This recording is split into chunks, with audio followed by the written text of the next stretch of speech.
Sick. We're gonna start getting started here.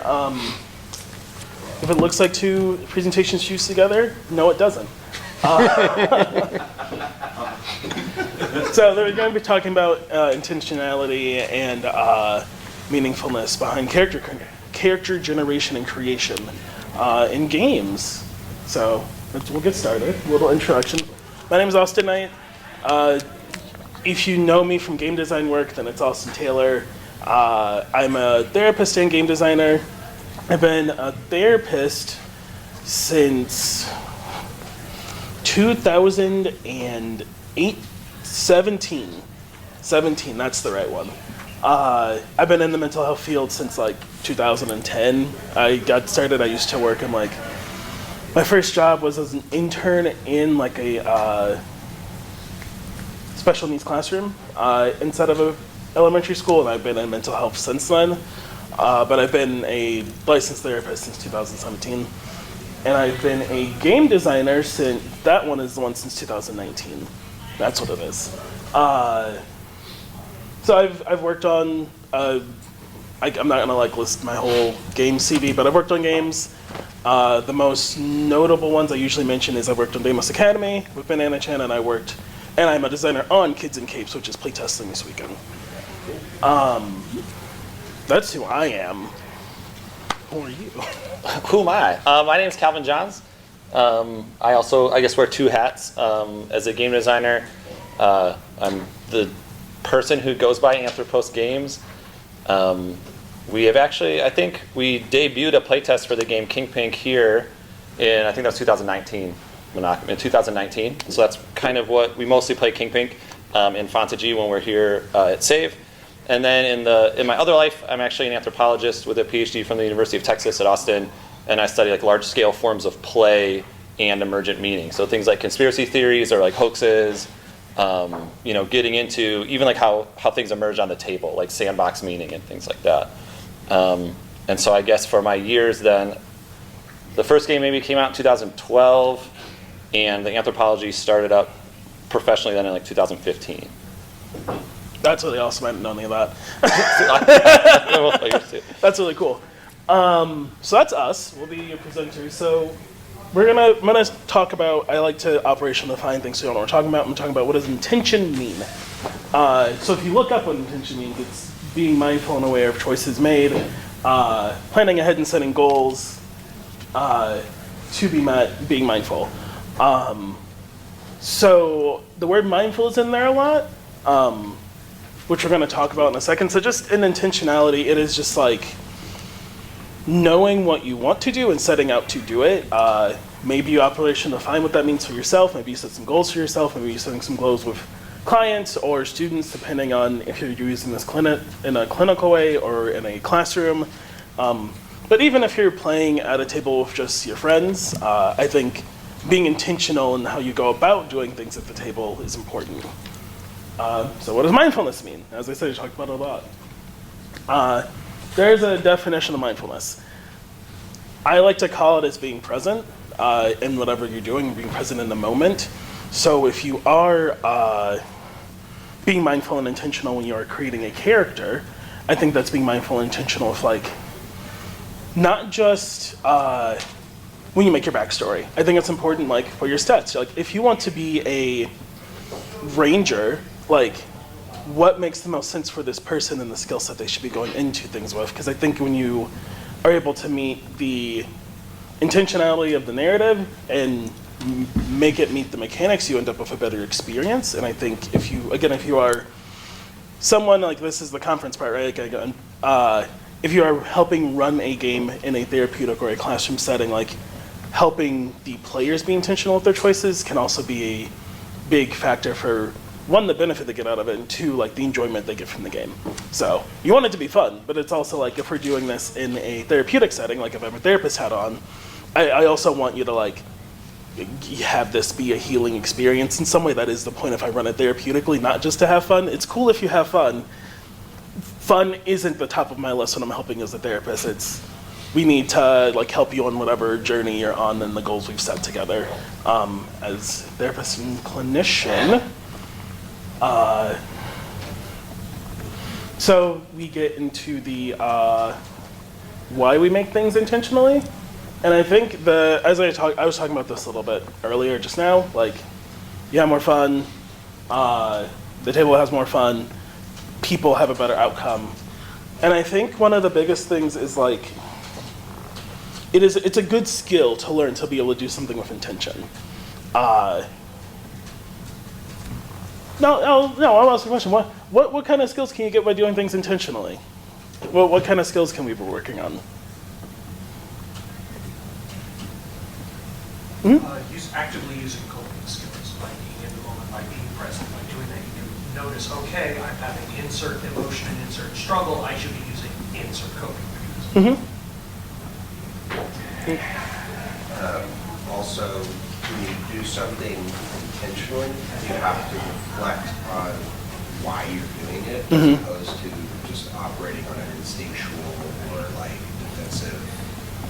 Right. You know, you have to reflect upon the thing. So when you're doing something intentionally, you're not only learning how to do the thing that you want to do, but you're also learning why you want to do it.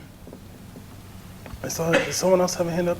Yeah, similar to what he said, but I mean, if you're intentional, you're no longer just off the cuff. You're listening to your inner voice. You're listening to sort of, I mean, there's a great deal of therapy that's about presence. So you're becoming present to what's going on as opposed to coming, I mean, you may come in with an agenda that can still be intentional, but it's more about listening internally, I think, as opposed to reacting to the world, it's responding. Right. No, exactly. And that's all great stuff. And I think oh yeah. Hi.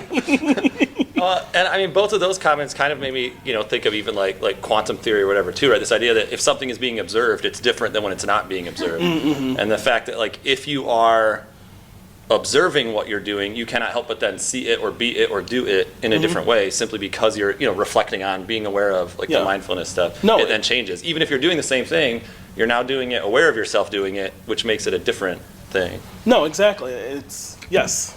Well, and I think too, it adds like investment to it, right? Like to do something intentionally means that you're contributing some kind of, mental value to it, some worth. So I mean, like if we're thinking about this from like a therapeutic perspective in the long run, right? Like one of the biggest things for like predicting outcomes in therapy is buy-in. Like how much does the person buy into what you're doing? My buy-in for a character that I made 5 minutes before showing up is not the same amount of buy-in that I have for a character that I spent days considering, what I want them to look like, be like, and everything else. And that part is something I'll get to in a little bit about how to get more buy-in when they make characters, but it's so right. I want to go back to what Calvin said is like, sometimes I talk about like when working as a therapist, like the way I explain to clients, like, what do you do? And I'm like, okay, so if you ask a fish about its environment, a fish is probably never going to say water. Not because it can't talk, but because water is like air. Like we are unlikely to say about air oxygen about our environment as people, because it's like, may as well be like part of our body. We need it. It's like invisible to us in the same way, like if you lived in water, water become invisible to you. And in that like therapeutic role, in that teacher role, in that like therapeutic game master role, like we can look and be like, did you know that your water is made of avoiding all of your problems at school? Did you know that your water is made up of like, why don't you just like call your mom back and tell her to stop calling you? I mean, we don't say it like that, but like that is like part of the role, right? Like we can see that someone is in water, and it's if we can bring in that intentionality into like, why you made a character that is like an orphan, they never knew their family, hate their family. Why do you think you did that? Because you have a family and you talk about how much you like them, but it seems like you don't want a family. Why is that? Instead of just letting them breeze through like, yeah, I made a rogue and they're a street urchin and they've never had anyone to love them. Okay. And they might say like, it's just a prototypical rogue. Okay, why do you want to play the prototypical rogue? Why do you want to play the rogue who never had anyone they could trust? Because I think there is an importance in understanding like when we make a character, part of us is in the character. Regardless of how silly they might think, regardless of how goofy it is, regardless of like, I just want to be Batman. Why do you want to play Batman? You made Batman, cool. Why did you want to make Batman? Something made you want to be Batman in this game. And it might truly boil down to like they've always wanted to be Batman because they think he's like super strong and nothing ever hurts him. Cool. Why do you want nothing to ever hurt you? Like there's something there. And I think in like taking that step back with people, with clients, with students, again, maybe not necessarily with your friends around the table, don't be their therapist, but as an adult making a character, like just understanding like why did I want to make this character? What of me is in this character? Can also help with something I didn't put in this at all, which is character bleed, which I should have put in this. That I will do an aside for at some point. I also, the unconscious being conscious or present, which gets into the fish and water thing. I think next slide. Yeah. Shared intentionality. Again, we're talking about running games therapeutically or in classrooms or in some sort of like healing setting, primarily at this conference part of the weekend. We've got to talk about shared intentionality of the group. Session 0. Session 0, session 0, session 0. Please have a session 0. I'm sure, does anyone in here know what a session 0 is? Raise your hand if you. Yeah. Okay. Do you know what it is? Yes, sorry. And I think a session 0 is nothing but a big like shared intentionality meeting about like, how do we want the game to go? What kind of character are you making? How do we want to be linked to each other? Because all of that can get into the intention behind like what we're doing here. There is a great system that just came out called the Session 0 system that is like an entire game, an entire book on like running a Session 0. It has some great prompts and questions to ask your table. It has some great tools on like what level of fantasy we have, what level of violence do we have, it has all these things that like you might already do in a Session 0, but one, it's another game book to have, so I couldn't resist to get it. And two, it's like no one is gonna think of everything, right? And so it's helped me just be able to like reference like what's something I didn't ask in a Session 0 that maybe I should ask. So we all go in understanding like this is what our goal is with this game, with this group, with this club, like for what we're gonna do to have fun and whatever outcomes we have. Like if you're running a socials group, you're like, you all know this is a social skills group. You all know, like I all had my individual meetings for like what social skills you wanna work on. How are we gonna do that in this group together as a team? And again, it gets into like the buy-in. Like if we all are part of making this thing, like this world we're gonna play in and have fun together, like you have buy-in because you're like, that's the goblin I made in the Session 0 that runs the magic store, and I want to go talk to him because you want to be there. I also talk about like intentionally making your NPCs and your challenges for the players. I think is something important to think of again when we are the ones running the games. In that helper role, that's the better word I should be using instead of saying teacher, therapist.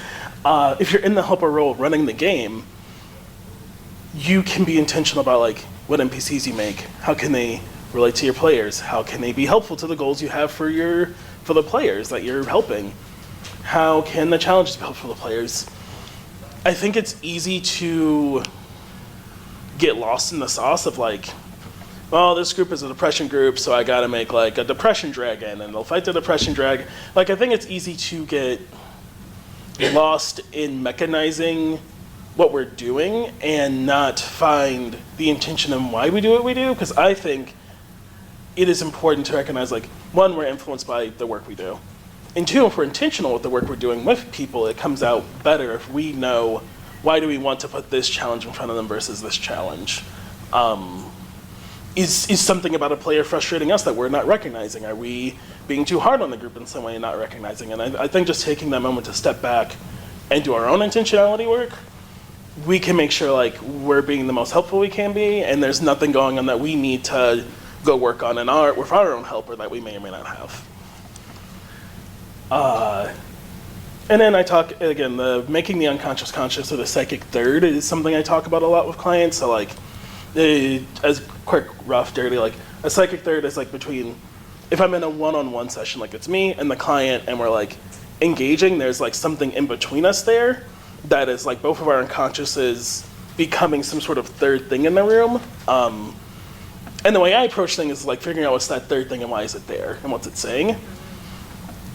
So in doing this shared intentionality, you can like figure out like, okay, this whole group is here and I'm here, and we always keep coming back to like the same like city mayor that they helped in the first session.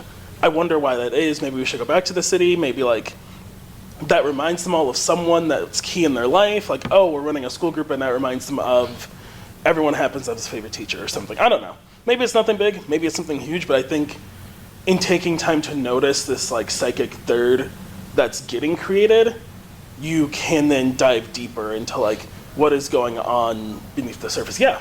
So when you talk about this psychic third in this context, it is or it isn't necessarily inherently the connection between therapist and client, particular context.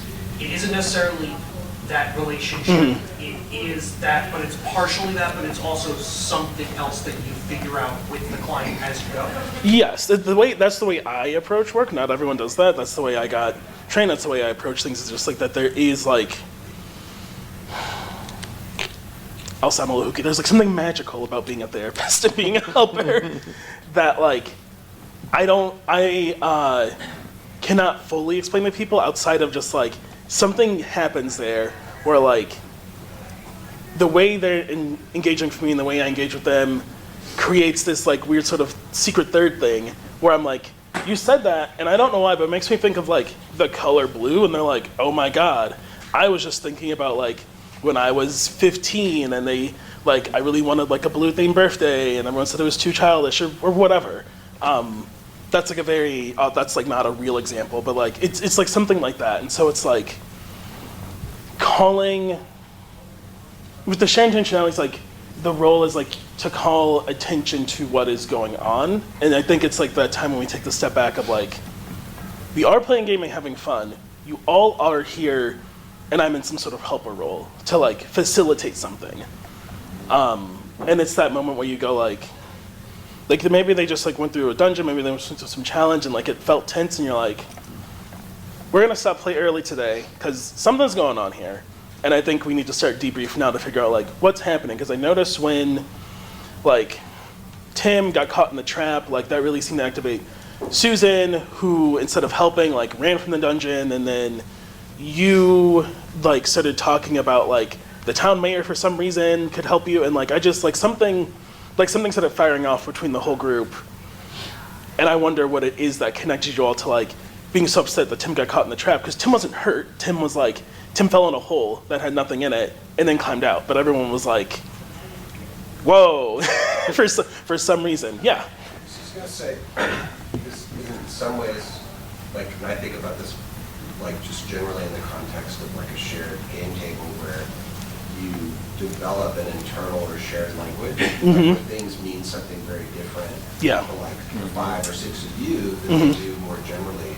And so through that kind of like private language, it creates this new way of talking about other stuff. It becomes kind of like this, I mean, that's maybe how I imagine that kind of something. Yeah. Consciousness where it's like, you're saying something, but it makes me think of this, because suddenly now it's reframed.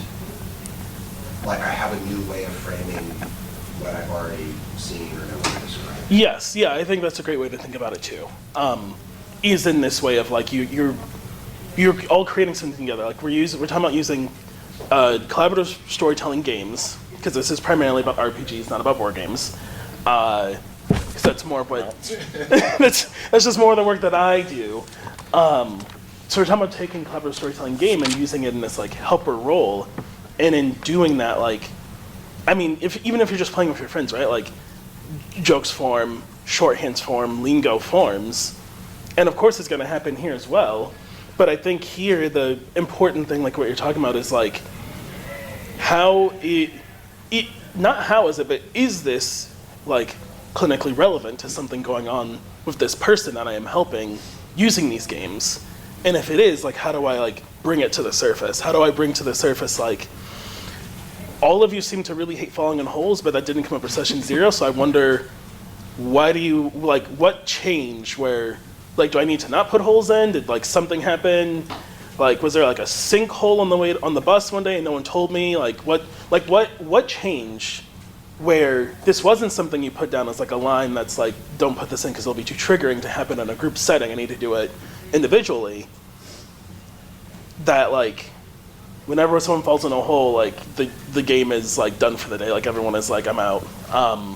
Or is it something that the group actively wants to address? Yes, it's something they all struggle with, but it gives them that space to say, I am not ready to address this, or yes, I am ready to address this, let's do this as a group. No, I think that's true too. I think the importance, I think the powerful thing with working intentionally while using a game is like you get to have those conversations. You get to say, I know this happens.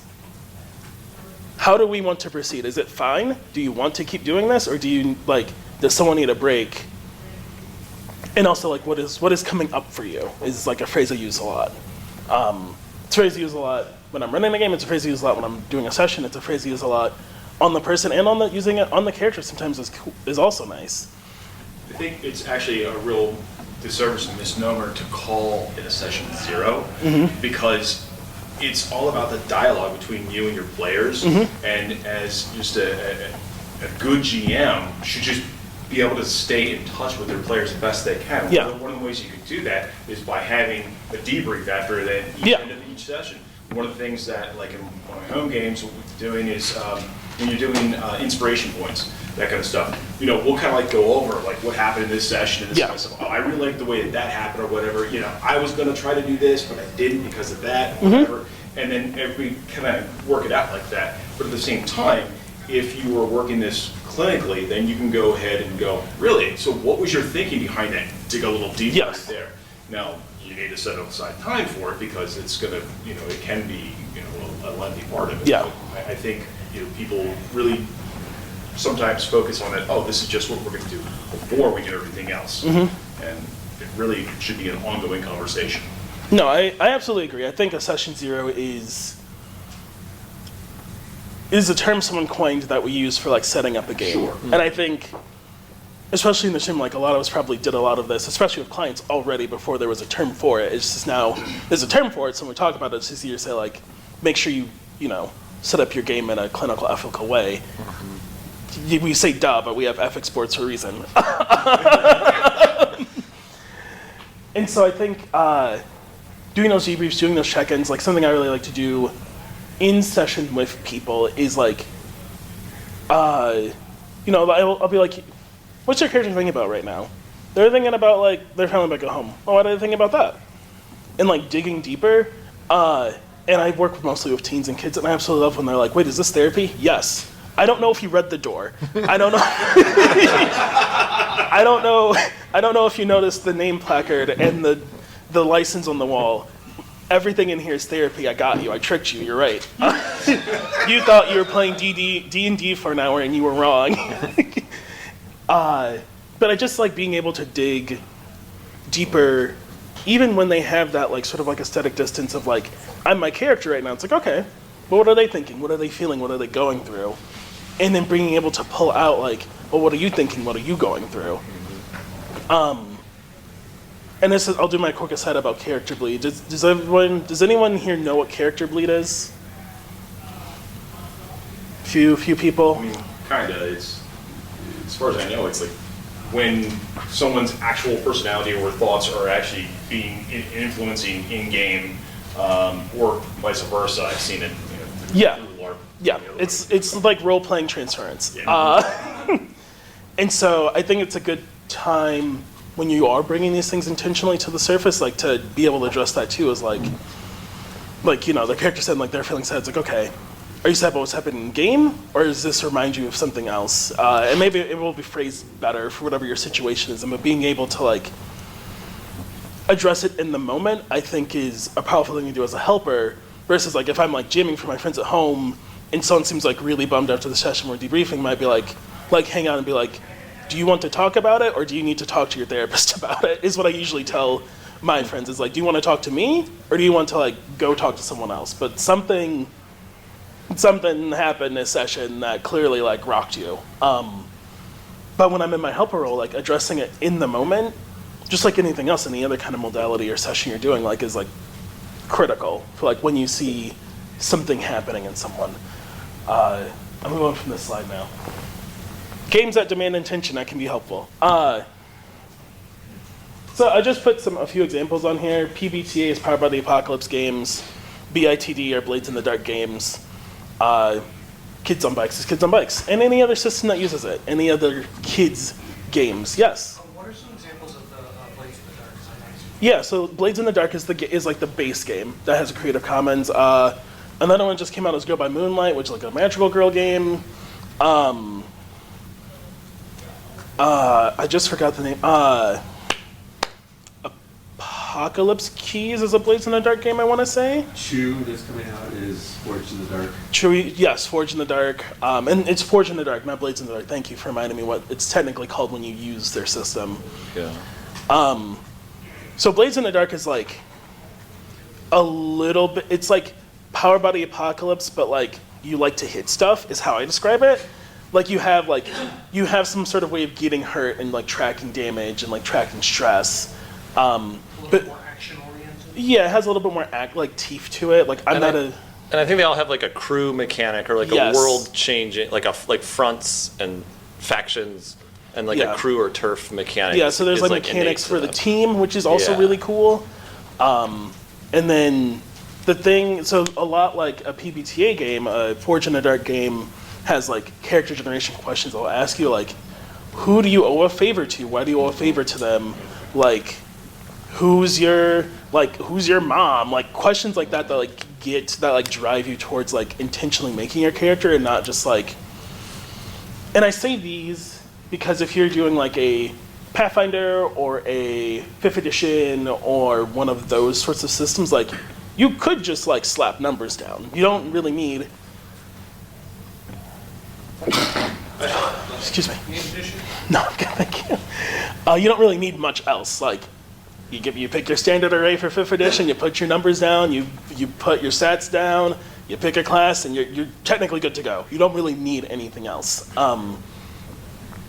So if you are running games in some sort of helper role, I can find like some of these games can sometimes be better to bring out intentionality, especially in like younger or like players who are like not as experienced. I don't know how many people you get that don't play games that want to try out therapeutic gaming, but it can happen. And it can just help with that sort of like intentionality behind like making a character. Yes. I was just going to say that the thing I really like about the Kids on Bikes systems, I'm more familiar with Kids on Grooves. Yeah. That the beginning of the game is the shared world creation. Yes. The shared stakes. So it's like before you even play the game, you are all collectively, intentionally deciding what are we going to be talking about? What's Yeah, and that is, it's really cool about the kids systems, and it works really well whenever I have to do things in like a helper role, because it helps bring out like, what is the focus of this group? We kind of all know the focus because you signed up and I made a little description to get your parents to sign you up, but like, what do you, like, we're all here now, your parents aren't here. I'm very good at making parents not bother us in here. Yes, legally they can ask for anything, but I'm really good at telling parents to leave me alone. I'm an expert at it. I'll do a training on it one day on how to get parents to leave you alone while you're working with a minor. But just like being able to be like, you know, yes, this is like a depression group, but like, what do we want the focus to be? Who do we want like the forces at play to be? How do we want? What kind of challenges do you want to see and overcome? What do you need? What do you guys want? And it also gives a lot of power to the players. Like the kid system is a very much like I don't even roll. Like, what do you want to? You tell me what you want to do. I'm here to make sure everyone follows the rules. Essentially, like It gives a lot of agency and then buy-in because of that to the players. Yeah, you get to like. This is what we all said we wanted to do. This is like what you wanted to do. Yes. Yeah, and even if I'm playing D&D, no matter what game I'm running, I use that the kids on That's awesome. setting stuff up. Rumors, where some places, where are your relationships? Well, I'm a loner, doesn't trust anybody. Yeah, and they're all here, that's why. But yeah, exactly. And it also helps with that too, of like, all of these I've talked about, there's like other games that use this sort of systems of like, you are a group. Why are you a group? How do you know each other? Yeah. What are the connections? Like, it gives that baked in, which also can be very, very, very helpful for setting up like, this is a summer group. This is a 6-week group. We got 6 weeks. I don't really want to do like 2 sessions where it's like the group is forming. Like, we kind of just need to like get going here on like these goals we've all talked about. And these games give you like, you know, you're already a group. You're a loner. Okay, you were a loner. You're not now. You're now in a group. Maybe you detest being in a group, but you're in a group and you get along with these people well enough to adventure, to go to magic school, to, you know, try and stop some crime family, like whatever it is, like you're in this group for whatever reason. What reason would your loner want to join? You're like, I'm the Punisher. Okay, why would the Punisher join a group? Sure. Like, that's fine. You want to be the Punisher. Why is he in a group now? Kids on Bikes too, I don't know if anybody kickstarted it, they added bonded actions in there, where if you can explain your connection to another character once per session, you too can do a thing, and it just succeeds. And I ran a group this summer using the Kickstarter coming up, the first release version, and the bonded actions were a huge hit. Kids who, you know, in group, like in the spring, that we weren't using that, they were all separate. Everybody wanted to do, oh, and I know this person, and so we can do this thing. Yes. It was just magical. That was a great ad. Yeah, I think the kids system is, I think, hard to beat for like any sort of like social skills or anything like that you're working on. I'm biased as a kids and capes designer, but I think it's like, for this kind of work, I think it's like one of the best ones to use. But I think bringing it into other stuff, like you mentioned, you bring in like any game run. I do the same thing of like, okay, like how do you know each other? Give me like 3 rumors about this village we're starting in. Give me like I have this table here that's totally not from a different game. Like what kind of nice thing has this person done for you? What kind of bad thing has this person done for you? Like, do you even like that one? Do you want to like? It also opens up for like, on like the kids system have these tables you can roll on as like idea generation for like connections, and it's like, if you hate that one, why do you hate that one? Why don't you want that to be for you? And just again tricking people into like, no, you're in therapy. I don't know what to tell you. This is not just for fun. We are here to do something. That's my thing anyway. As a quick aside, the way that you kind of like hamstring players by having it like combat is really deadly. It's very effective also, it's basically, it's a team thing. Yes. You have to work together. Yeah. That the adversary tokens and that kind of stuff are. Yeah, no, I mean, exactly. It's you can tell Doug Lewandowski's a teacher. You can tell the teacher hat was on, like, how do I get these kids to work together? Yeah, so those are just a few examples of some games about making things intentional. Calvin. Oh, well then. Here, I'll grab the... Here you go. Yeah, I'll stand up too. It's good. I was getting fidgety. Okay, so there may be a lot of words. You don't have to write down those words. Much like Austin, I kind of use my slides just as like notes for our conversation. So yeah, please don't feel the need to write down stuff, even if I have lots of words on the screen. Yeah, so we're going to talk about what's in a game. And again, I focus more on meaningfulness, kind of coming from a linguistic or a social anthropologist. Not always working, I haven't ever led a therapy session for games, but studying playing games with then my intention of tracing how meaning emerges and how, some of things like that private language we were talking about emerges, and how different mechanics then and different stories help or hinder that kind of emergence and new meanings. So we'll be talking about games. I'll define them in a very particular way just for the sake of conversation. A game as an obstacle. We'll talk about preludic and ludic goals, and then the last slide will be sort of on this like meaningful characters, which will tie in to a lot of great stuff that came up earlier about exploring yourself, meaningful weakness or limits, which I think are really cool to put in, and then the interplay of ludic and pre-ludic goals. So a game then, this is from Bernard Suits, a great philosopher, defines a game as an obstacle that we opt into tackling in a specific way. So sometimes people can just say a voluntary obstacle. A game is a voluntary obstacle. But then if you want to talk about maybe what makes a game sort of different than, you just like really trying to throw that crumpled up piece of paper in your trash can across the way, it's the in a specific way then too that talks about, what are rules, things like that. So then an obstacle, I want to put this small ball into that small hole very far away. That's golf, right? And if you just say, oh, cool, and you just take this ball and you walk over to that hole and put it in, that's kind of easy, right? It's like, no, let's put an obstacle in the way. Let's make it harder to put this small ball in that small hole, right? Or I want to knock over those pins. You can just walk over and knock them down. That's not an obstacle. Yeah. Are all games considered play?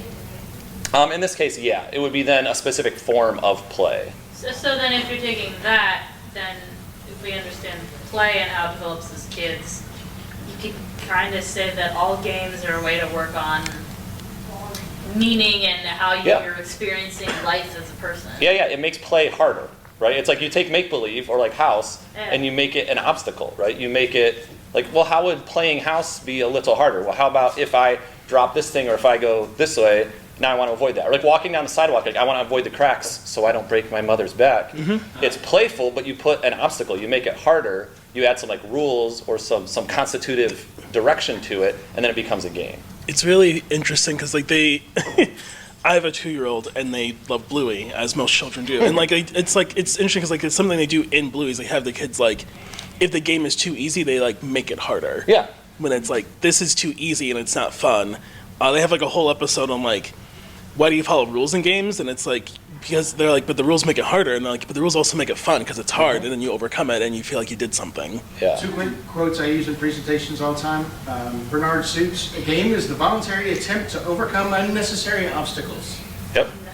And then Peter Gray, great TED Talk. It's available on YouTube. Check it out. It's not just kids play, but adults.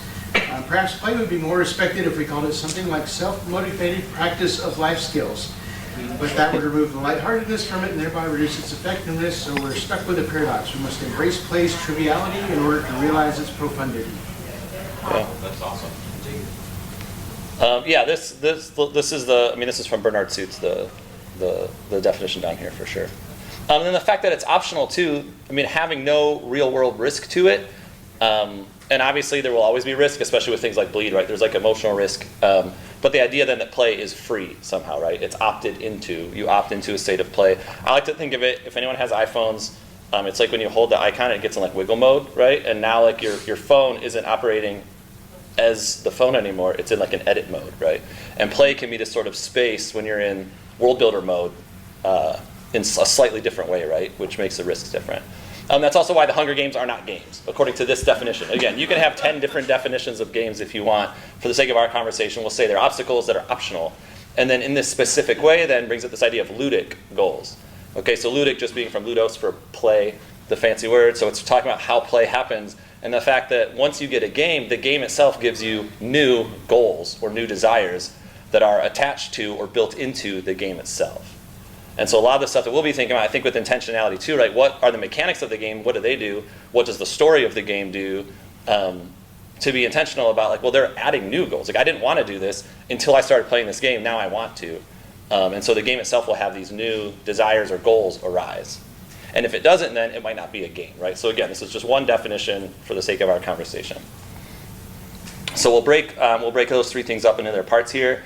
Activities, they're optional and they entail instructions, but maybe not an obstacle, right? So some things like, go outside, lift up and experience the sun. That's an awesome activity. Is that a game, right? The card game War. I have nieces and nephews, and some kids just love that. I'm like, well, it's not really a game. I'll be like, hey, would you guys talk about the philosophy of games? And they're like, no, Uncle Dad. Well, they call me Captain Funk. They're like, no, Captain Funk.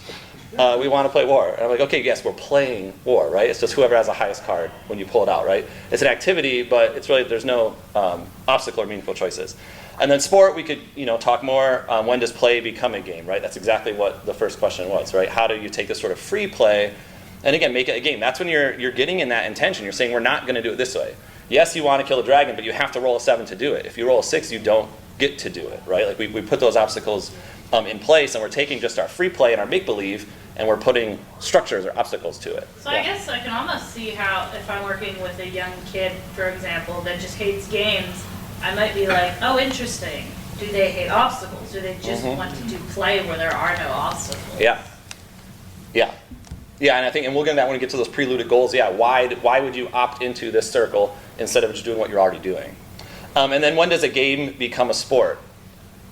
I mean, I think we could have a very meaningful conversation about that. Don't bring that up like at a bar or like when a sports match This is might be on. the right bar for it. Like, oh, darts, darts, interesting, right? Like you can leave that out. But just that idea, right? So things to keep in mind, right? These obstacles we put in, right? Like, let's make it as hard as possible to put that small ball in that hole.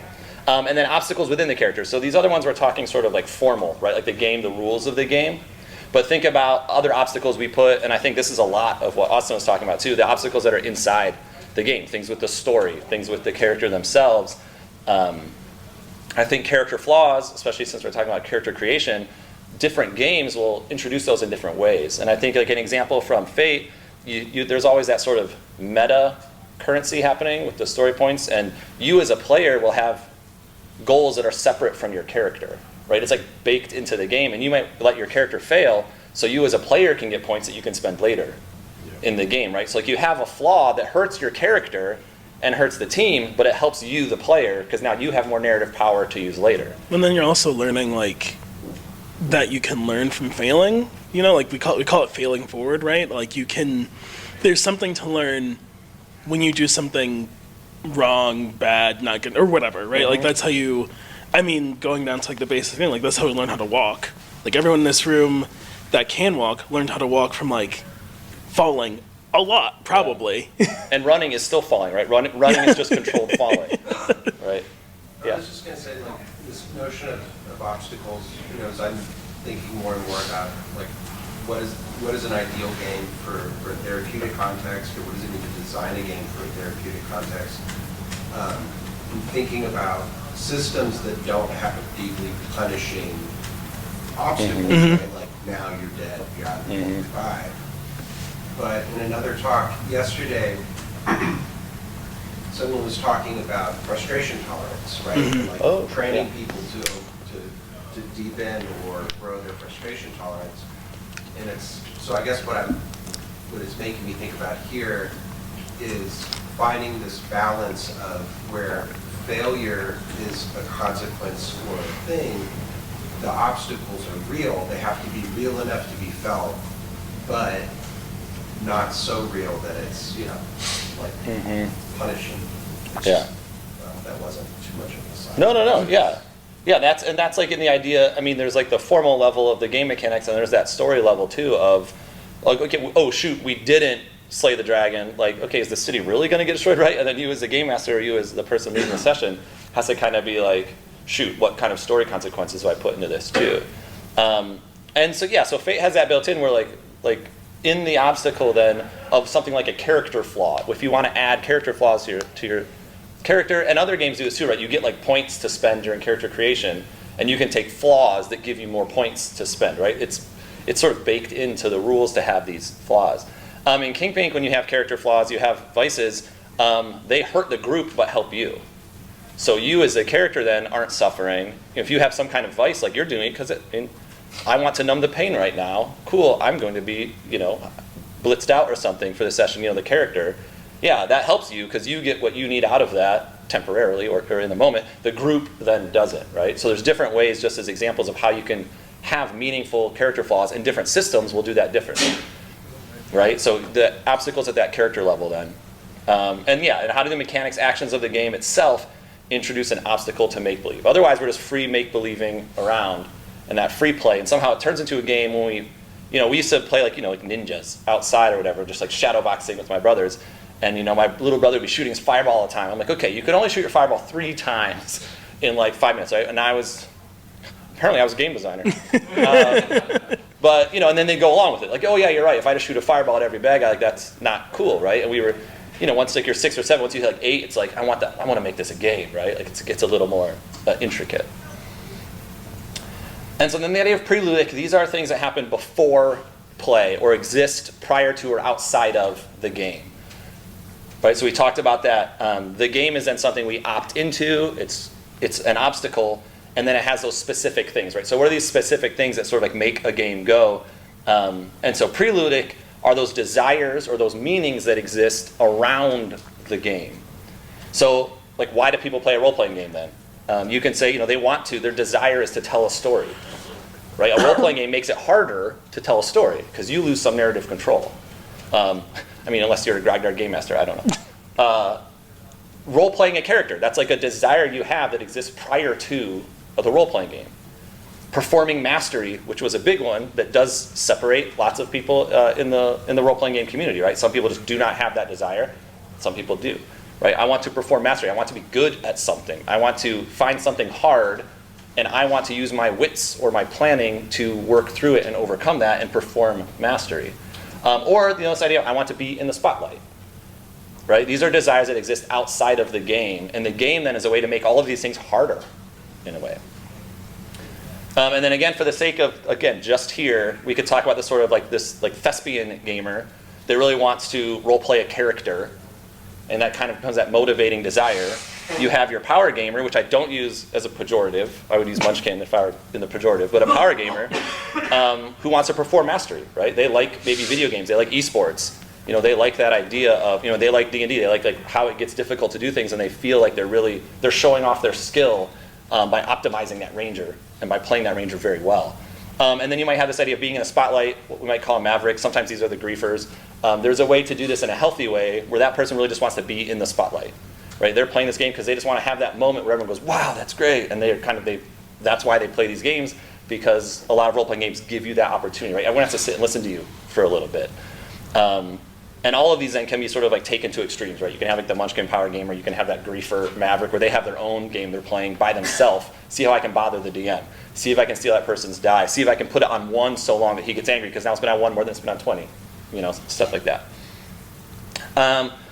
And then these preludic things, as much as they can be these desires or goals that exist ahead of time, they do reference the game, right? I want to beat my brother at something, right? So it references the game, but that existed before. Then they'll pick a game. That's why my nieces love war, because they can beat their older brother at it. They can't beat him, at chess or something. I want to learn something new. Again, there's that mastery in there. And they can be multivalent, right? You can have things that are, I want to impress Patricia and befriend Thomas, right? That's a pre-existing. Maybe that's a reason why you show up for the session, if not, for the game itself, or to avoid going home. And I think Austin brought up some great examples, of just those kinds of desires or those things that are happening around the game that can actually influence and be sort of played out through the game a bit. Or everyone's favorite gamified thing, doing chores at home and earning stars, so you can get things. We'll mention gamification later. So again, this is just that prelude. This is that level of meaning and how meaning from outside the game is still going to be mattered, right? And really all you're doing is finding a harder way to meet any of these desires. Like that's what these role-playing games do. A more complicated way. And then, if it's a game, it produces ludic goals and ludic meanings. So these are then meanings or goals that are created within the game itself. How many people have played Hungry Hungry Hippos? Mm-hmm. I'm dating myself. Good. We're all dating ourselves. Nobody says, man, I wish I could push a button really hard and move marbles. No one has that desire.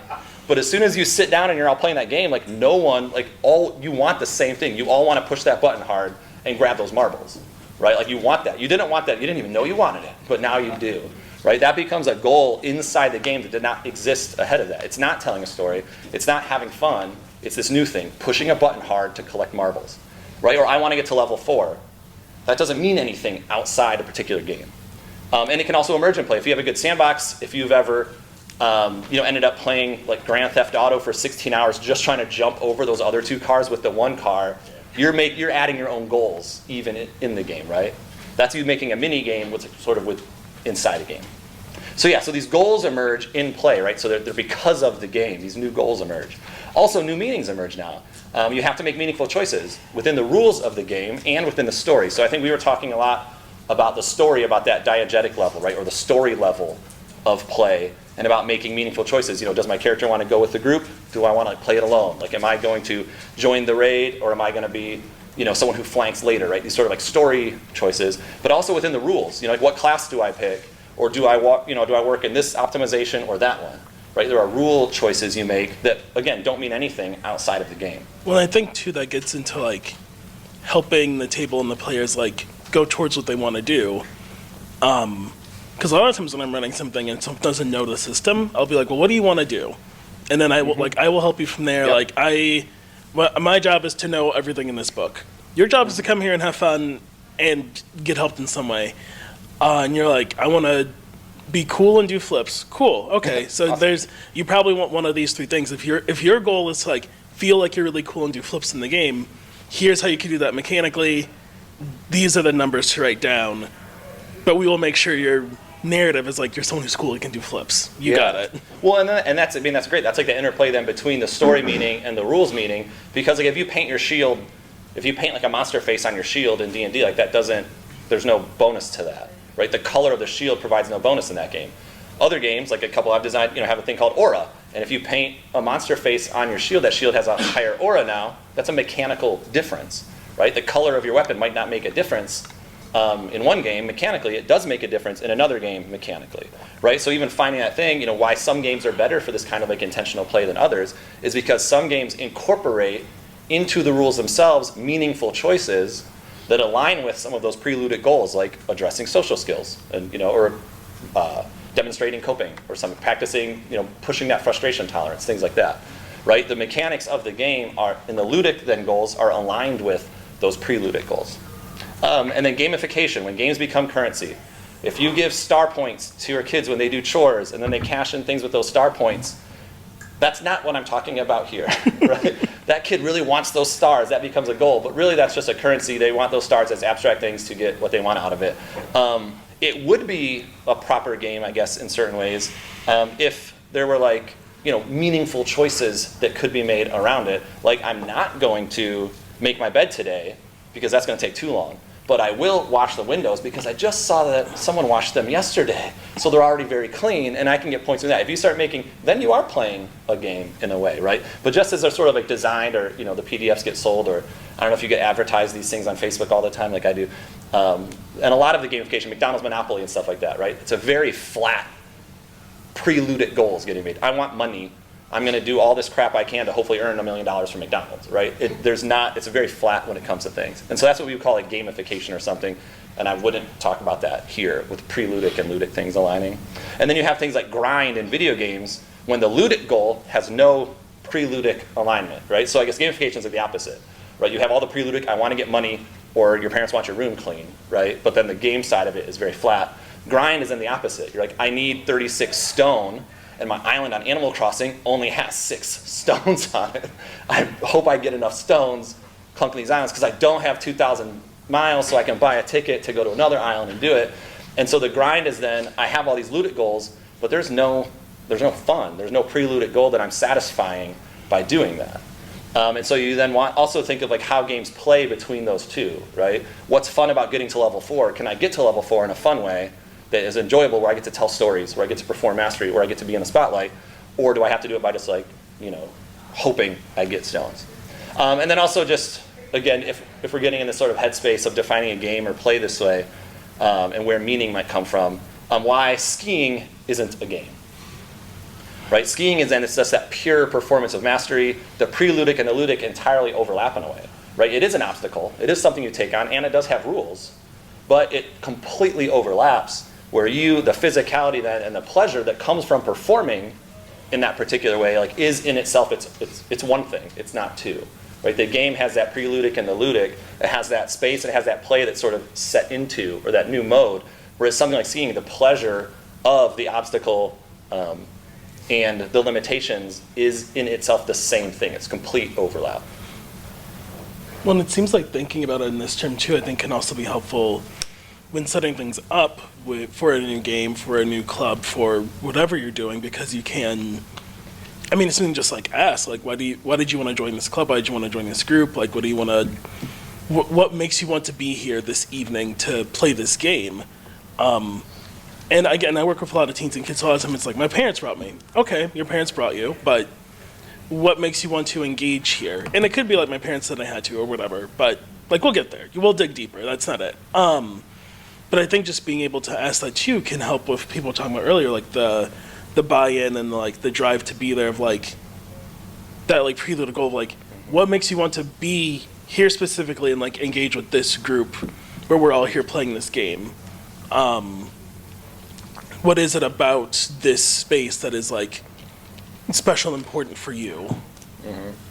It's just like a good way to be able to think about it. Honestly, I've never thought about it like that. Yeah. Well, I mean, I guess that's the point of the whole panel then, right? Is this idea of taking your preluded goals, which we imagine exists in a clinical setting.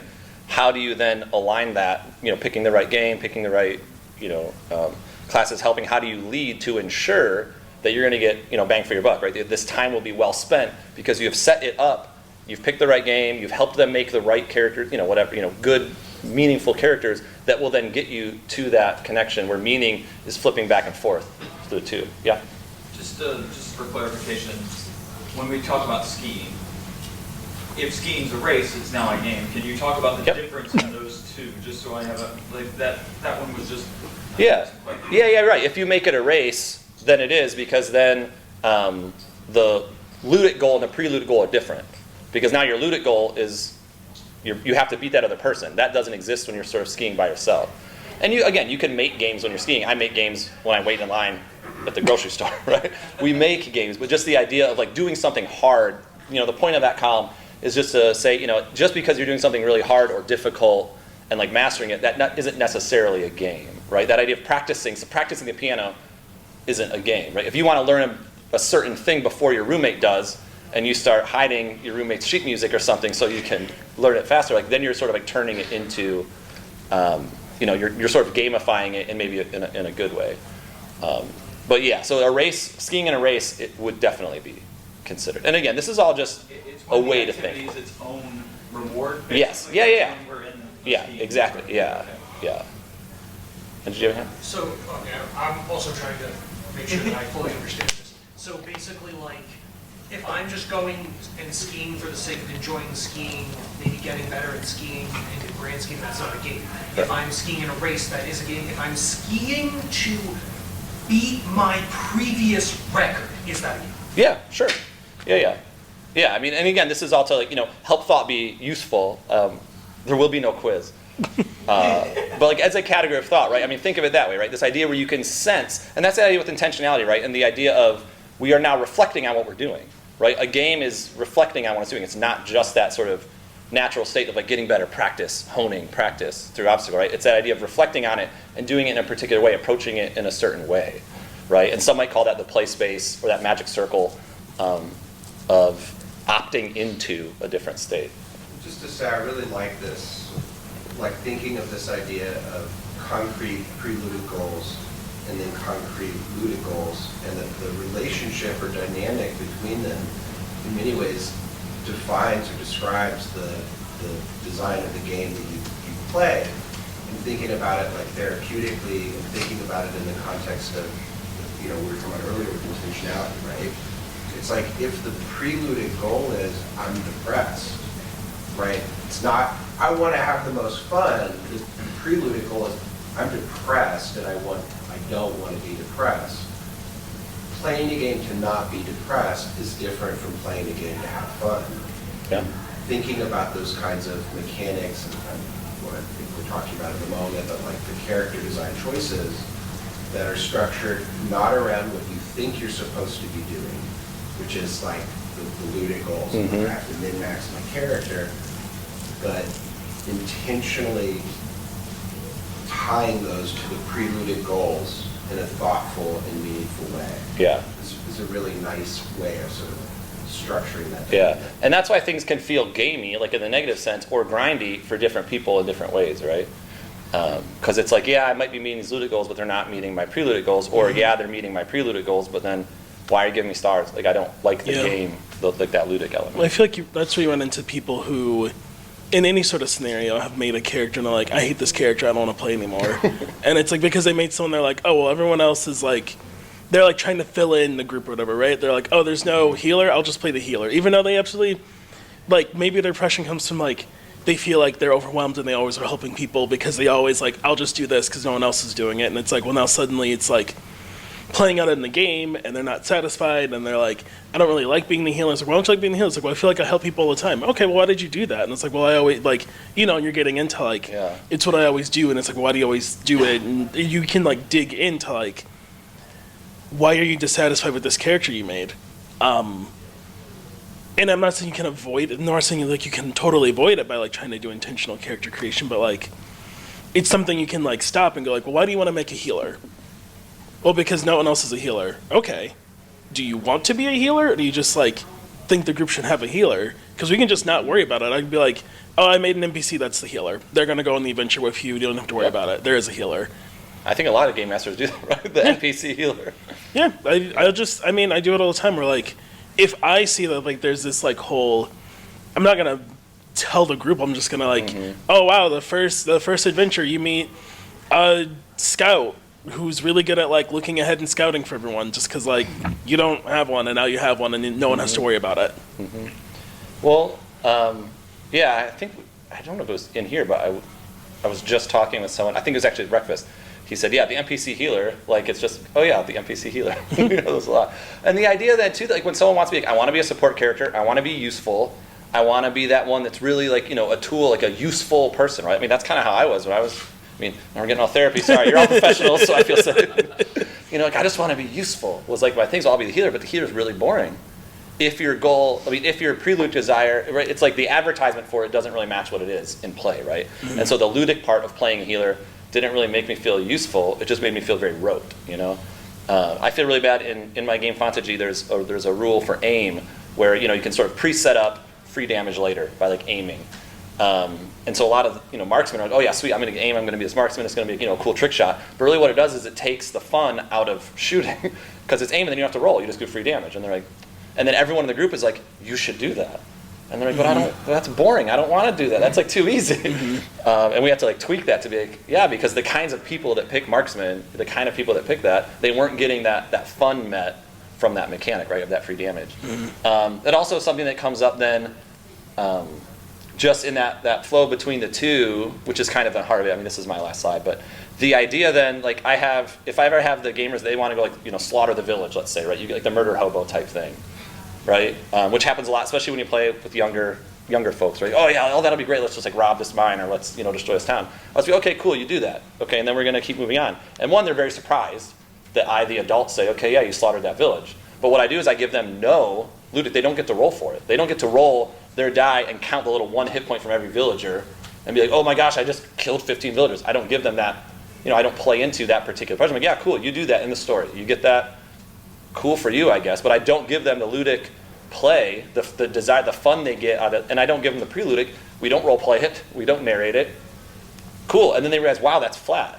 And it is flat, right? Like, yeah, in the story you did that, and you got no pleasure, none of the stuff you were hoping for out of it. Let's do something else where you can roll the dice meaningfully, and you can interact and role-play meaningfully, and you'll get that pleasure from it, right? So there's lots of times when I've been in those sessions, like, you know, if you're at a con or something, you know, and they're kind of griefing, right? They're playing like, is this adult gonna let us get away with murder hoboing? I say, yeah, okay, they're dead. And you just sort of decrease any of the payoff, ludically or pre-ludically, right? So yeah, this idea of exploring self without role-playing as yourself, I didn't mention this earlier, I think we talked about bleed. One of the things that I set up when I'm playing, you know, specifically with new gamers or with younger gamers, is remind them, like, this isn't you, right? The character is not you. Even if they're doing a very heavy self-insert, which a lot of people do, you know, like I'm the prototypical rogue, right? Like that idea, it's still like, this person isn't you, right? And that also then cuts that idea of, you know, play should be optional and be low risk, right? So just reminding them, like, you're role-playing a character, but you're not role-playing as yourself. Whatever it might be, just, you know, I keep that distance. And bleed's going to be there, like, you know, the emotion's going to be there. But the idea that no matter what happens to this character, it's not you. Also, then you can experience failure without experiencing failure. You didn't fail, the character failed too, right? Way safer. They still experience that, but they don't experience, right? All of that sort of like the social stigma, the risk involved is gone. And that idea then of character flaws that don't detract from ludic goals. I think when picking your game, when setting up character creation, you know, some games you can't do this. I prefer then, again, for younger gamers, or if you're taking that sort of intentional play, if your system, if the game you're playing has character flaws that make you worse at the game, people aren't really going to, I mean, they're not going to opt into that. They'll role play it, right? Those role play like, oh, I'm the brooding one, and that's my character flaw. It has no impact on the game other than them just, it's their pure pleasure or something, right? If you do have a game that has things like character flaws, make it ludically, make it fail forward, right? Make it so the game rewards their character having a flaw in some way, so they don't have to choose between playing the game well and having a deep character, right? And again, we've talked about some great games that do that. But this idea of then, and think about it that way, right? Think about what you're trying to introduce to the person or the person playing. Are you asking them to give up on their ludic goals to address this pre-ludic goal? And is there a way you can actually align that so they can do both, right? And then that leads to, whoa, Calvin, you led right into your next point. Meaningful creation choices with aligning that ludic and pre-ludic, right? If they have that idea, they want to play a support role, you as the person who's an expert of the game should know, well, maybe that doesn't mean healer, right? Maybe that means fighter. Maybe that means they're out in the front just hitting the, numbers go up, maximum damage, and that makes them feel then useful, right? Because they can see it. It's like written on the page as those numbers go down, sort of thing. And that person who really wants to be supportive and maybe doesn't feel as like braggadocious, doesn't have the bravado of what the prototypical fighter might be, that's still the role that would suit them away. So you can find a way to align those when you know the game, right, that you're running. Well, I think it's important too, because getting into that, thinking about it too, even when someone is I want to be helpful, I want to be protective, I want to help people. It's okay, did you consider being the big sword and board in the front that doesn't let anyone through to hurt your friends? You don't have to be in the back and be quiet and be shrunken away. I think in pulling, being able to help them pull out what is your goal here when you say you want to be helpful? Because there's many ways to do that. And maybe it is they want to be in the back, I want to be the spell slinger who's hitting people before they get up here. Okay. Because I think it's so often that people gravitate towards the things they think they're supposed to do, that they've always been doing. And I think it can be very good to challenge when someone is making a character, what if we tried something else? Someone talked about it the other day of you always play this kind of character. What if you did something else? Try to do something else. And then, so just moving to that last column then, so some meaning is what you can do when you're setting up, whether it's in the session 0 or whether it's as you're even planning, not the session, but the series, right? Or planning that particular intervention or approach. And then the other thing, and so, you're going to try to bake in that meaning because and you might be able to sort of anticipate some of that play, right? But then the meaning will also emerge. And so say this is kind of like that private language we were talking about, or some of that bleed, or that third, right? This space where then there is also meaningfulness that is emerging in play, and just being mindful of that, right? And it's going to happen on the game level, right? These obstacles you put in with, dice, or the characters gaining more power, them, having things they don't have to roll for that they used to have to roll for, right? Eventually they get that bag of holding, they don't have to worry about encumbrance anymore. Stuff like that changes then the game obstacles. And like you mentioned, I'll just give you a healer, I'll give you a scout, right? I'm going to change the game obstacles, through the story, but I'm going to change the game obstacles so you don't have to do that particular ludic task anymore, right? That's not going to pay off in the pre-ludic sense.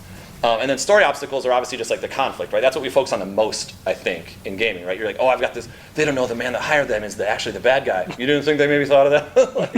But this idea of the conflicts in the story, but meaning emerges there too, right? The narrative. If you are, overthrowing an evil monarch or something, or you're toppling an evil empire, there's meaning to that. You're telling a story that matters and has meanings, and you could have whole panels on that, right?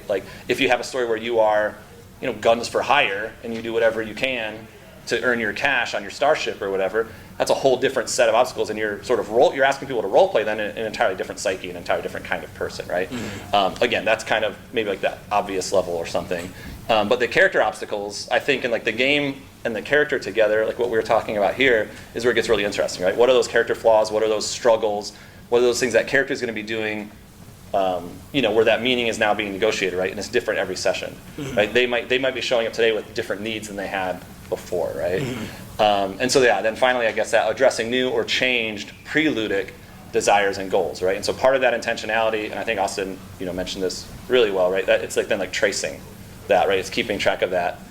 Maybe instead of session 0, we should call it session 0.1. So then you have your 1.1, you have your debrief after, you have your 2.1, your debrief after 2, your 3.1, your debrief after 3.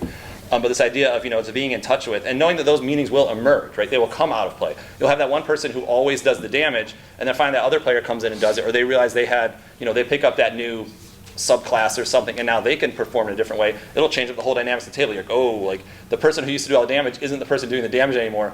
They don't like that, right? Like that will like emerge in play. And a lot of it's going to be personality related. I mean, it'll get to those deep, reasons why they're there for therapy. But it's also just even that idea of like player fun, right? What's my role in the situation? And really, I think keeping an eye on that is sort of like that. The things to keep in mind, right? That intentionality as you go. And then I think that's our last. Yeah. And yeah. The people. Were there any questions? I saw. Yeah. Actually, there was someone else that had a question. Oh, was there? You go first. Well, I was just going to say, it's sort of two things.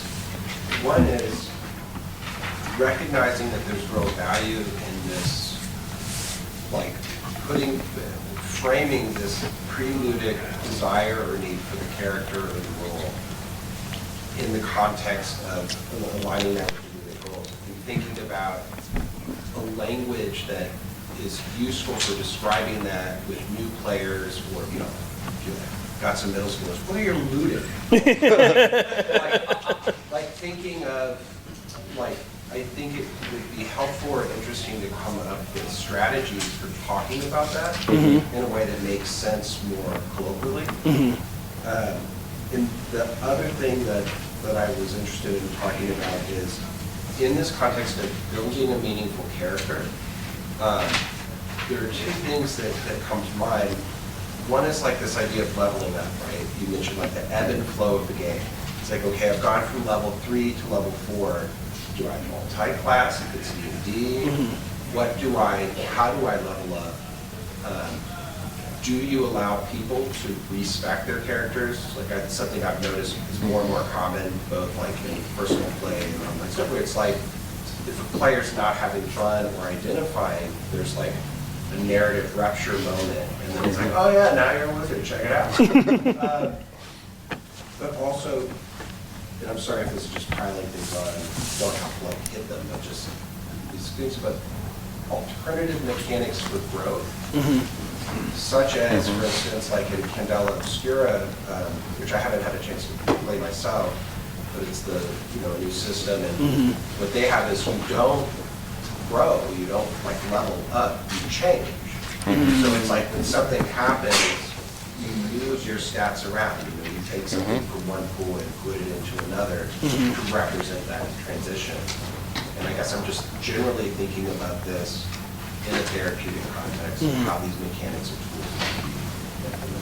Can I say one thing?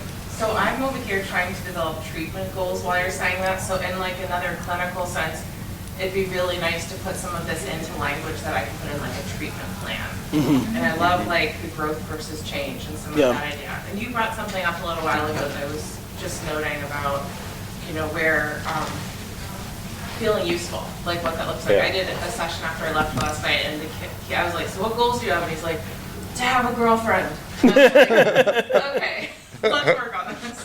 So I'd love to hear more about what you all think about that, like clinically where we can go with it. Did you have something you wanted to add? You raise your hand? No, if you Okay. wanted to respond to that. Oh, okay. Yeah, I mean, I think the idea too of like change, growth, level up. I mean, I think it's something I've done before. Like if someone does want to suddenly like be a sorcerer instead of a fighter, it's like, I mean, I can come up with a reason. Like some goddess comes down and boops you on the nose, and whoa, But I think being able to like have that sort of dialogue again around like how do you feel your character has changed? How do you feel that you've grown through what we've done? And I think being able to talk, like I talk frankly about like again like the parts of you that are in this character, like what parts are you with this character now? What parts of them are with you? What parts are like affecting each other in the same way that like any relationship affects somebody? And I think like being able to therapeutically talk about that like bleed that is going to happen, and like I think if you like know what's happening, like you were saying earlier, like it's different, like in like that quantum way, like bleed is different when like you know it's happening and you can look at it and talk about it versus like when it's just like happening to you, no idea what's going on. And so I think being able to do that in like a therapeutic and a clinical way in terms of like how to write a treatment plan is like how do you discuss with your client the growth they are experiencing through the skill building exercises you have been doing is what I would put down for insurance to pay me.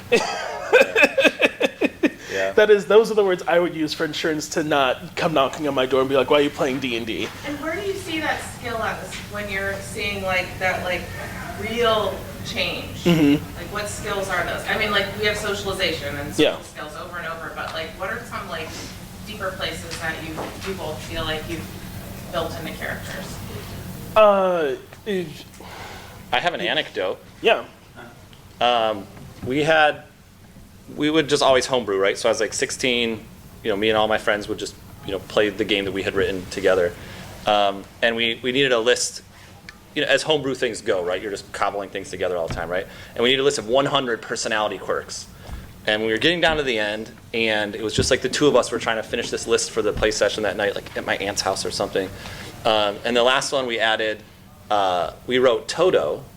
And in our mind, it was totally oblivious to others. And it was about our friend Greg, who was going to show up and play. I'm not even anonymizing him. He's a great guy. He's my buddy Greg.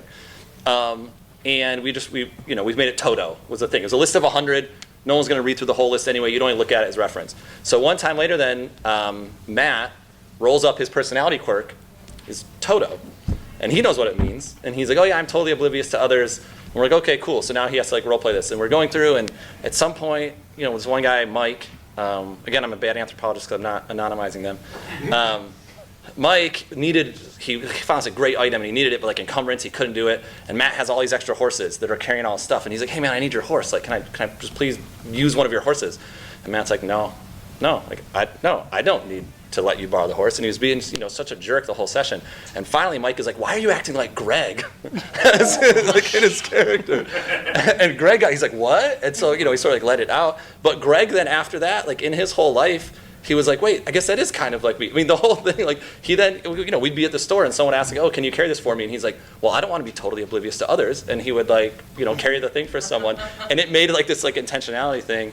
I mean, again, that's just like a cheesy anecdote. I'm not a clinician. But the idea that, those choice, that's emergent meaning, right? That's like something happening in a game that then, really affected or impacted. Not like in a deep bleed way, just like in I became aware through experiencing, through like the role play of like, man, that is really jerky sort of thing. Yeah, and I think other things that I've seen that I've either had in my own characters or seen when I've worked with people is like, someone talked about frustration tolerance earlier, problem solving, and I think it all gets down into like how to look into the self more. Yeah, recognition. I think like RPGs are an incredible way to like learn about the self because it's like you build a mirror. Again, like when you are working in this way, like the way I go into making any character, be it like just for fun, be it like when I like perform for people, like whatever it is, like I'm making some sort of mirror, and if I can understand that, like what parts of me are there, like it can give me better insight into me. And I think if you can help someone understand that aspect, like they can get better insights into them.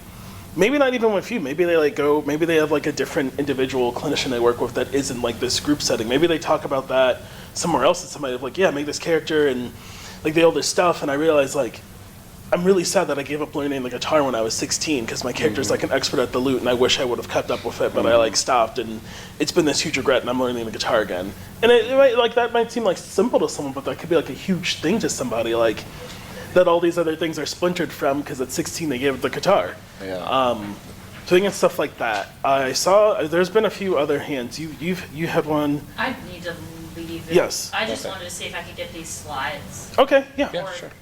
I can Yeah, get sure. my card. Yeah, Or if there's we'll any other email it to you. resources, like anthropology is cool, and I want to learn more. Well, and Abby and I just following up on that on the last thing there. When you mention that, like if I'm like writing grants, so I don't do clinical work, but if you're talking about the things you can write down on paper and stuff, writing grants. That, I mean, role playing is also, there's so much out there about art therapy, right? So much stuff, and it's completely valued. People pay for art therapy all the time. A lot of that language, and the idea that you're making a mirror, projecting self, performing self, a lot of that language carries over. When I write grants about, the importance of what we can learn, you can borrow a lot of that language from art, right? Find those art grants, find those things, because it really is about constructing self, performing self through, Adorno's theory of art is the mirror, right? There's really great ways you can pull on the coping skills, social skills, all that stuff from like social science, and then grab a lot of that language from art, because it is real, right? That does happen in play. And narrative therapy and drama therapy. Right. Yeah. Person-centered and. You've been so patient. So, two things. One, I also would love to get the slides. Okay. But what I was wondering is, what do y'all feel about what are some potential pitfalls regarding, intentionality and character creation and the discussing with someone of why would you choose this? What you were saying of why would you choose a healer? What are some potential things to watch out for, pitfalls? Someone backing off because you think you're judging them is the biggest thing that I run into. Is you don't want them I always try to make it very clear. It's I'm not saying you can't do this. I just want to know why you want to do this. You can build whatever you want, or you can make this choice. But especially if it feels like something stark, if they're I made the most lawful good, hero character in the world. They do not want to help save this village. Why? I'm not saying you have to. I'm not saying you're pigeonholed into following the genre and the trope you pick specifically. Why don't you suddenly want to be this amazing hero? And it doesn't mean you have to change your mind, but I just want to be clear about again in the setting that I'm doing this stuff in, even if it's a homebrew game, if it's a home game, okay, why are you suddenly being a jerk? Because your character's not a jerk. What's that about? Just as a DM, this is disrupting the whole table because you're the consistent nice one and now you're being mean. But being able to understand what is going on here, what is activating somewhere in you or in your character that makes you not want to do this, and why is that? Because there's something there to pull out. Or when the thing is there and it doesn't yet need to be pulled out too, right? You're seeing something they're not seeing yet. You don't want to mention it. You don't want to pull it out. You don't want to name it yet because they haven't named it yet, right? So I think that can be the same exact thing. One of the risks of pointing out, of asking that question of why, is that you haven't seen them stew on it enough yet where, to call it out would be to spook it and not resolve it, right? The same sort of thing when you're building a therapeutic relationship, there might be something there'll be something I see where I'm that's a problem, but that's a session 10 problem. Where it's they don't know me well enough for me to be the trust is. Hey, why are you doing that? But once you build that rapport and that's my something. My rapport and relationship builds, it's hey, why do you always do that? Because you always do that, and I don't know what that's about. And I know you know me well enough to know I'm not doing this in a judgy way. I'm just what's happening here? Why does this keep happening? So it is a tightrope in that kind of way. That's when I see. You had a hand, and then that'll be the last one probably. Jackson had on sexually problematic behaviors yesterday. He said that when they were doing character backstories, one of his players one time said, and my character was raped. So why are you bringing that in? So let's talk about what's going on with that. And how's the group gonna receive that? Is that okay? Is that not okay? Now, obviously, extreme outlier, but Well, and something we didn't bring up that I had originally, was bubbling up ideas was the idea of backstories, right? Yeah. If we're talking about intentional, meaningful characters, how does backstory play into that, and we didn't really talk about it. We were talking about mechanics of games, and we were trying to be more very practical in the building in the sense, but a lot of game masters just say no backstories, right? Or a lot would say 2-page only. The whole idea of how you write that backstory is then a whole other panel, I bet. A whole other thing about intentional character generation. On how to write backstories. Right? When I game, I say no backstories. All the games I write have emergent meaning. I'm you will find your character as you play. That's why we're here. I have a no backstory policy, I guess. Your character became interesting today. But different games, some games require you to have one, right? But that's a really cool question. It would be a whole nother panel, right? Yeah. That intentional character backstorying or character narrativizing, not so much the mechanical. Well, thanks for coming, everybody. Thank you. Enjoy your lunch hour. Have a good day.